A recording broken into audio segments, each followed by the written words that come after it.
নবীজি বলেন, কোন বান্দা আল্লাহর সবচেয়ে ঘনিষ্ঠ হয়, আকরাব সবচেয়ে ঘনিষ্ঠ হয় যখন সে সেজদা করে। সেজদা করে।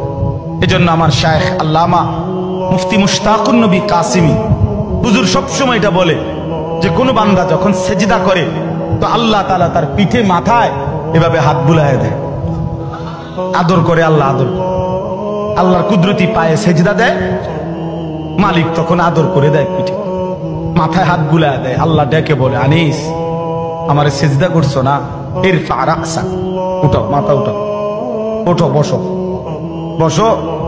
আর কিছু বলবে কিনা বলো? তো বান্দা বলে, আত্তাহিয়াতু লিল্লাহি ওয়াস সালাওয়াতু ওয়াত তাইয়্যিবাত। আল্লাহ বলে, আচ্ছা আমার প্রশংসা করলাম, খুশি হলাম, আর কিছু? আল্লাহুম্মা সাল্লি আলা মুহাম্মদ ওয়া আলা আলি মুহাম্মদ। ও মাশাআল্লাহ, আমার বন্ধুর প্রশংসা করলা, দুরূদ পড়লা, আমি এত খুশি হলাম, এখন কিছু আর বলবা? তো বান্দা বলে, আল্লাহ সেজদা দিয়ে আপনার কাছে আসলাম, আপনার প্রশংসা করলাম, আপনার বন্ধুর দুরূদ পড়লাম, একটা উদ্দেশ্য আছে, মাকসাদ আছে। কি মাকসাদ, কি উদ্দেশ্য? আল্লাহুম্মা ইন্নী যালামতু নাফসি যুলমান কাসীরা। আয় মাওলা, আমি বড় নাফরমান মাওলা, আমার গুনাহ অনেক বেশি মাওলা, আর আমি জানি ওয়ালা ইয়াগফিরুয যুনুবা ইল্লা আনতা, আপনি ছাড়া আর মাফ করার কেউ নাই।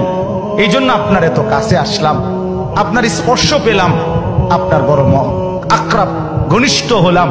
উদ্দেশ্য হলো ফাগফিরলি মাগফিরাতাম মিন ইনদিক, আপনার পক্ষ থেকে আমারে ক্ষমা করে দেন, ওয়ারহামনি, আমার একটু দয়া করে দেন, ইন্নাকা আনতাল গফুরুর রহিম, আপনি মাফ করবেন না কা?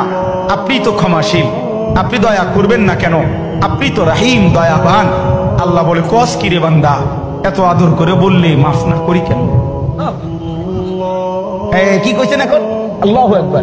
এই জন্য বান্দা যখন সালাম ফিরায় এই ডানে বামে, তখনই একবার কি পড়ে, অর্থাৎ উদ্দেশ্য হলো সে সালাম ফিরাইয়াই আল্লাহু আকবার বলে, অর্থ বলে আর মানুষের জানায়, ভাই সাহেব আল্লাহ বহুত বড় মহান, উনি আমার মাফ করে দিচ্ছে।